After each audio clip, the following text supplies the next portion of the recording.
Okay, so Jim, can you just Sure. who your name, your background, the general stuff before the service? Thank you. I'm Jim Fotopolos. I was born and raised in Greenfield, of immigrant family. My parents were from Greece. In fact, I spoke Greek before I spoke English. Sometimes that was tough when I had to ask to go to the bathroom when I was in school. But basically, I grew up expecting to go to school, be a good son, go to college, raise a family, and somewhere in between, I got a letter from Dwight Eisenhower saying, "We need you." And so I was drafted into the U.S. Army, and I always had that feeling that I was doing something not very important because the shooting war was over, and suddenly I found myself being shipped to Korea. And in Korea, I had a wonderful experience.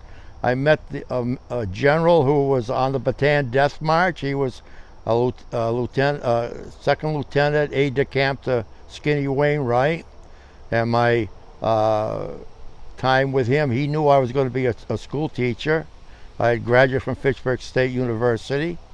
And basically, we spent a lot of time talking about World War II and his adventures on that Bataan Death March. I returned home after a year in Korea. I was in 8th Army Headquarters Company. General Magruder was our Major General. And bottom line is, I had some great experiences. I learned discipline. I learned that when I was teaching, as I was teaching, to be fair, firm, and friendly, and that was my motto. And I always said education pays. I went on, like I say, I had gone to Fitchburg State University. I got my master's degree at the University of Massachusetts. I found a wonderful woman, a wife. I got the pick of the litter.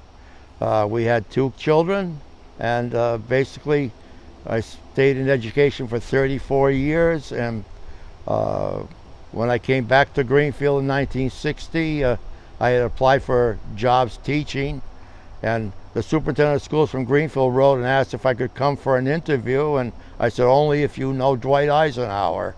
So I had to wait till July of 1960 to come back to Greenfield from Korea, and I started my teaching career there 34 years later. I'm talking to these guys, and we meet practically every day, 5 days a week, and building bridges has been exactly that. Built a bridge between me and my friends. I found out that though I felt guilty about not being in a shooting war, I found out that a lot of people were in a supporting cast, so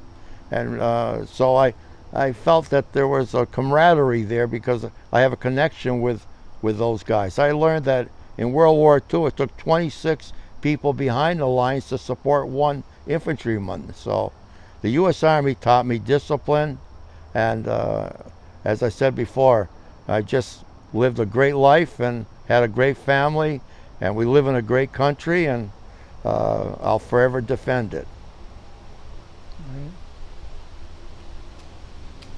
Well rehearsed. You hit every one in 13 seconds, Jim. Is that it? I think. Oh well, no. Okay, yeah, but you're getting a little defensive about your meal. No, let's see.